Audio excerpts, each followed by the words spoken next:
বনের রাজাখ্যাত ওসমান গনির পর আরেক বন খেকোর সন্ধান পেয়েছে দুর্নীতি দমন কমিশন দুদক। তিনি হলেন সাবেক বন সংরক্ষক মোশাররফ হোসেন। নিজের ও স্ত্রীর নামে ১১২ কোটি টাকার সম্পদ গড়েছেন তিনি। দুর্নীতির অভিযোগে বন ও পরিবেশ মন্ত্রণালয় থেকে পাঠানো হয়েছে বাধ্যতামূলক অবসরে। দুদক জানায়, সম্পদের উৎস গোপন করতে ও দুর্নীতির দায় থেকে নিজেকে আড়াল করতে অধিকাংশ সম্পদই স্ত্রী পারভিন সুলতানার নামে করেছেন মোশাররফ। কালো টাকা সাদা করতে নামেন আবাসন ব্যবসায়। বর্তমানে মেঘনা রিয়েল এস্টেট লিমিটেডের ব্যবস্থাপনা পরিচালকের দায়িত্বে আছেন তিনি। বন বিভাগে চাকরি করার সময় অনিয়ম ও দুর্নীতির মাধ্যমে অবৈধ সম্পদের এই পাহাড় গড়েছেন মোশাররফ। মোশাররফের সম্পদের মধ্যে রয়েছে ঢাকার ধানমন্ডির জেনেটিক প্লাজায় ৬ কোটি টাকা মূল্যের ৩,০০০ বর্গফুটের একটি ফ্ল্যাট। বর্তমানে ওই ফ্ল্যাটেই বাস করেন তিনি।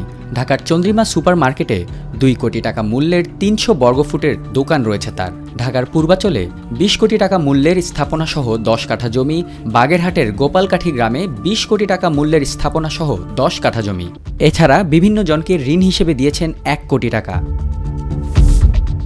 মোশাররফের স্ত্রী পারভিন সুলতানার নামে ধানমন্ডির অজান্তা অ্যাপার্টমেন্টে ৪ কোটি টাকা মূল্যের ২,৪০০ বর্গফুটের ফ্ল্যাট, মোহাম্মদপুরের ইকবাল রোডে মেমোরো ভিলায় ৫ কোটি টাকা মূল্যের ৪,৮২০ বর্গফুটের ফ্ল্যাট, মোহাম্মদপুরের নবোদয় হাউজিং সোসাইটির বি ব্লকে ১০ কোটি টাকা মূল্যের বহুতল বাড়ি, মানিকগঞ্জের রাখোরা মৌজায় ১০ কোটি টাকা মূল্যের ২০ বিঘা জমি, ঢাকার বাড্ডার সাতারকুল মৌজায় ১০ কোটি টাকা মূল্যের ৮ বিঘা জমি, রাজধানীর পান্থপথে বসুন্ধরা সিটির লেভেল 1-এ ৪ কোটি টাকা মূল্যের ৪০০ বর্গফুটের দোকান, রাজধানীর বায়তুল মোকাররমে ১০ কোটি টাকার ৩০০ বর্গফুটের দোকান, চট্টগ্রামের পাহাড়তলীতে ১০ কোটি টাকা মূল্যের ৬ কাঠা জমি, কক্সবাজারের টেকনাফে ৫ কোটি টাকা মূল্যের স্থাপনাসহ ৩ বিঘা জমি এবং কক্সবাজার ইনানি সমুদ্র সৈকতে ১০ কোটি টাকা মূল্যের স্থাপনাসহ ১ বিঘা জমি।